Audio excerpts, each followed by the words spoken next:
दोस्तों, आपका स्वागत है आपके अपने YouTube चैनल जिसका नाम है आईएएस क्रांति। और मैं हूं आपका दोस्त राकेश दमाय और फिर से आपके लिए लेके आया हूं यूपीएससी से रिलेटेड एक इंटरेस्टिंग वीडियो। तो आज हम बात करेंगे हैंड राइटिंग के ऊपर कि यूपीएससी में इस हैंड राइटिंग का कितना महत्व होता है और क्या इंपॉर्टेंस होता है और ये मार्क्स बढ़ाने में मदद करती है या नहीं।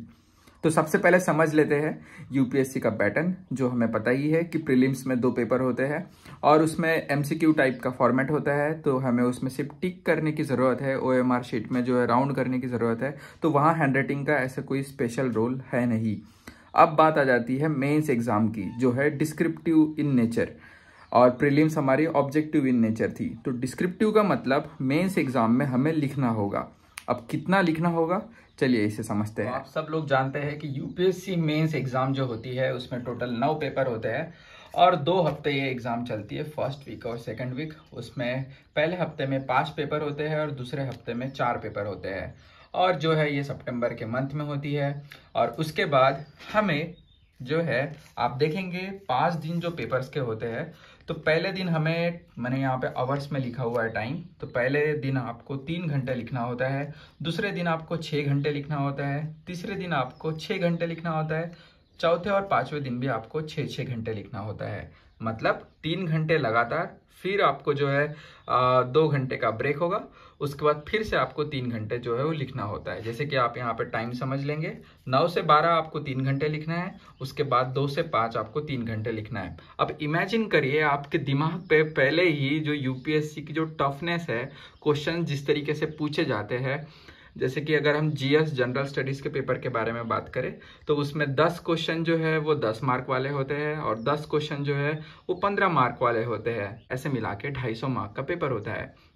तो आपको जो है 10 मार्क वाले क्वेश्चन में आपको 150 वर्ड्स में आंसर लिखना होता है और 15 मार्क वाले क्वेश्चन में आपको 250 वर्ड में आंसर लिखना होता है। तो ये जो वर्ड्स आपको लिखने हैं तो दिमाग पे अलग ही प्रेशर गिरता है कि एग्जैक्ट प्रिसाइज जो है वर्ड का सिलेक्शन कैसे रहे और लिखने मतलब जो है और पॉइंट टू पॉइंट कैसे लिखे।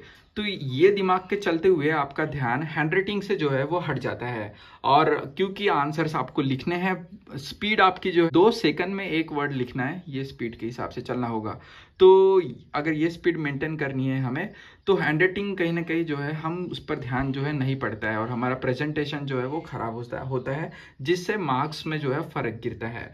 तो आप देखेंगे यहाँ पर पहले इसमें फ्राइडे को जो है आपका पेपर 1 ऐसे का पेपर है, सैटरडे को जनरल स्टडीज 1 और 2 का पेपर है और फिर बाद में संडे को 3 और 4 का पेपर है जनरल स्टडीज का। फिर नेक्स्ट सैटरडे जो आएगा वहाँ पे इंडियन लैंग्वेज का पेपर है, तो यहाँ पे मैंने हिंदी ली हुई है। बाद में इंग्लिश का पेपर है, फिर संडे को ऑप्शनल का पेपर है, मेरा ऑप्शनल PSIR है। तो अब बात आ जाती है कि कैसे करें और हैंडराइटिंग का कितना असर पड़ता है। तो हमने अभी जान लिया है कि कितने देर लिखना है और कितने प्रेशर में हमें लिखना है। तो बात आती है कि अब हैंडराइटिंग को जो है वो कैसे हैंडराइटिंग के ऊपर हम फोकस करें। अगर आप इस दीवार पर देख पा रहे होंगे, मैंने यहाँ पर टाइम टेबल्स जो है वो लिखे हुए हैं। ये मेरे पूरे हफ्ते के टाइम टेबल है, मतलब ये मंडे का टाइम टेबल है, ट्यूसडे का है, वेडनेसडे का है, उसके बाद ये थर्सडे का टाइम टेबल है, उसके बाद फ्राइडे, सैटरडे, संडे, अलग अलग दिन का अलग अलग टाइम टेबल है। तो आप देख सकते हैं, आपको दिखने में जो है एक स्ट्रक्चर फॉर्म में ये दिख रहा होगा। तो आप देखिए कि अगर प्रॉपर वे में लिखा गया तो आंखों को भी कितना अच्छा लगता है उसे देखना। तो जाहिर सी बात है, जो हमारे पेपर चेक करेंगे उनको अगर इतना अच्छा प्रेजेंटेशन दिखा तो बिल्कुल वो हमें मार्क्स देंगे। जैसे कि अभी आप देख सकते हैं यहाँ पे मेरी ये हैंडराइटिंग है, इस वे में मैं लिखता हूँ। तो आप देखेंगे कि प्रिसाइज कहीं पे 0 मिस्टेक है, एक भी मिस्टेक मैंने नहीं की है। तो और जो मेरा फॉन्ट जैसे मैं लिखता हूँ तो एक जैसे हाइट का जो है वो लिखा हुआ है, जो अल्फ़ाबेट्स है उनकी हाइट एक जैसी है। तो इससे कैसा होता है कि दिखने में भी वो एक अट्रैक्टिव और यूनिफॉर्म दिखता है। और रही बात, जब आप यूपीएससी के पेपर्स, आपको पता है जैसे भी आपको स्क्रीन पे दिख रहा है, ये सैम्पल कॉपी है जिसमें आपको लिखना है। पूरा पेज ब्लैंक होता है और दोनों साइड से जो है वो बॉर्डर होती है और उसके बीच में लिखना होता है। तो अभी से आपके जितने भी नोटबुक आप यूज़ करते हैं ड्यूरिंग द प्रिपरेशन, वो सब कुछ आप लाइन वाले जो है वो हटाकर ब्लैंक वाले जो है वो ले ले। तो इस तरीके से आपकी जो नोटबुक है उसमें कोई भी जो लाइन है वो होनी नहीं चाहिए। तो अभी से आपको जो है ब्लैंक वाले बुक में, नोटबुक में लिखने की हैबिट होनी चाहिए। तो आप देख सकते हैं मेरे यहाँ पर जो है स्ट्रोक है वो एकदम पेज के पैरेलल में जाता है। तो ये हैबिट मेरी जो है वो बन चुकी है। तो इस वे में आपको जो है हैबिट अभी से बनानी होगी। तो अब बात आती है कि ये हैंडराइटिंग जो है उसके बारे में हम कब से सोचना शुरू करें। तो आप जब से प्रीलिम्स की प्रिपरेशन कर रहे हैं, जैसे कि मैं आपको अगर ये दिखा दूँ, एक रफ टाइम टेबल जो हमने बनाया था, टाइमलाइन इस तरीके से होने वाली है। तो जैसे कि अगर हम 2025 के अटेम्प्ट के लिए अगर मान के चलो मैं प्रिपरेशन कर रहा हूँ और अभी जून चल रहा है 2024 का, तो मान के चलिए ये जो टाइम मिलता है कि जून से लेके अगले ये 6 महीने हो गए और उसके बाद ये 6 महीने हो गए और मेरी सितंबर कहाँ आने वाली है, यहाँ पर आने वाली है। सितंबर मतलब मेरी मेंस की एग्ज़ाम इस सितंबर में आने वाली है। तो मेरे पास यहाँ के 3 महीने पकड़ के चल रहा हूँ, ये 6 महीने हो गए, फिर ये 6 महीने हो गए और ये 3 महीने। तो ऐसे मेरे पास में यहाँ पर 6 और 3 ऐसे 15 महीनों का समय है। तो ये एक टाइम पीरियड होता है आप जो है प्रॉपर वे में किसी प्रीलिम्स के लिए और मेंस के लिए भी प्रिपेयर करें। तो इस बीच में ही 15 महीने काफ़ी होता है आपके हैंडराइटिंग को इम्प्रूव करने के लिए। तो आप कसम खा ले कि जब भी आप कुछ भी लिखेंगे तो उसको अच्छे हैंडराइटिंग में ही लिखेंगे। अभी मैं ये वीडियो इसलिए बना रहा हूँ कि मैं यहाँ देख रहा था हैंडराइटिंग के साथ कॉम्प्रोमाइज़ कर रहा था, ये छोटा छोटा लिखना शुरू कर दिया था मैंने। तो कहीं ना कहीं हमारे दिमाग में डिफ़ॉल्ट सेटिंग हमें बनानी है कि नींद में से भी उठा के अगर हमें लिखने बताए तो हम अच्छी ही हैंडराइटिंग निकालेंगे। तो ऐसी हैबिट हमें बैठानी है। तो धीरे धीरे लिखना है बट अच्छे से लिखना है। तो अभी मैं जो है एकदम प्रॉपर जो है टेक्स्ट का साइज जो है वो मेंटेन करके धीरे धीरे लिख रहा हूँ और उसी के साथ फिर कोई भी हो स्पीड कम होगी चलेगा बट प्रॉपर वे में लिखना ये हमें करना होगा। मैंने कुछ लेटर्स के भी जो करेक्शंस है वो किए हैं। जैसे मैं पहले कभी आर जो है ऐसे नहीं निकालता था, मैं आर नॉर्मल वाला निकालता था, वो इस वे में होता है। तो फिर मैंने आर ऐसा निकाला तो ये दिखने में कुछ अलग हो गया। तो आप ऐसे छोटे छोटे डिटेलिंग, छोटे छोटे एक्सपेरिमेंट जो है वो करें। मेंस पेपर में आपको 3 घंटे जब लिखना है तो उस हिसाब से आपको 4 घंटे कंटिन्यूअस बैठ के लिखने की जो है वो हैबिट होनी चाहिए। तो बिल्कुल अभी जब हम मेंस के लिए जो है आंसर राइटिंग करेंगे तो हम सेशन जो है उसमें 4 घंटे जो है मैं लिख के आपको दिखाऊंगा और किस वे में जो है मैंने हैंडराइटिंग जो है वो इम्प्रूव करते चले गया वो भी दिखाऊंगा। तो आज की हैंडराइटिंग आपने मेरी देख ली। यहाँ से 1 साल बाद जो है फिर से मैं आपको मेरे हैंडराइटिंग का जो है एक वीडियो बनाकर दिखाऊंगा। तो कैसा लगा ये वीडियो हैंडराइटिंग के ऊपर, तो आप ज़रूर कमेंट करके बताइए और इस पर ज़रूर ज़रूर ज़रूर ध्यान दें।